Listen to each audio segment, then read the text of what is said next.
கடலூர் மாவட்டம் விருத்தாச்சலத்தில் திருநங்கை சங்கவி அடித்துக் கொல்லப்பட்டது தொடர்பாக 6 திருநங்கைகளை பிடித்து போலீசார் விசாரணை மேற்கொண்டுள்ளனர். இது தொடர்பான கூடுதல் விவரங்களை செய்தியாளர் லெசி ராஜா வழங்க கேட்கலாம். ராஜா, வணக்கம். விவரங்கள் என்ன ராஜா?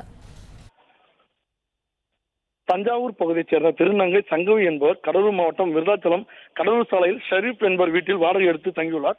வீட்டின் உரிமையாளர் ஷரீஃபிடம் சரிவர வாடகை பணம் கொடுக்காமல் கேட்டதால் அவரை மிரட்டி வந்துள்ளார். வீட்டின் உரிமையாளர் ஷரீப் திருநங்கை சங்க தலைவரிடம் இச்சம்பவம் குறித்து கூறியுள்ளார். இதனால் திருநங்கையை தட்டி கேட்டுள்ளார். அப்போதும் வாடகை தராமல் தகாத வார்த்தையால் திட்டியுள்ளார் சங்கவி. இதனால் ஆத்திரமடைந்த திருநங்கைகள் அவரது வீட்டில் உள்ள கட்டையால் திருநங்கை சங்கவியை கடுமையாக தாக்கியுள்ளார்.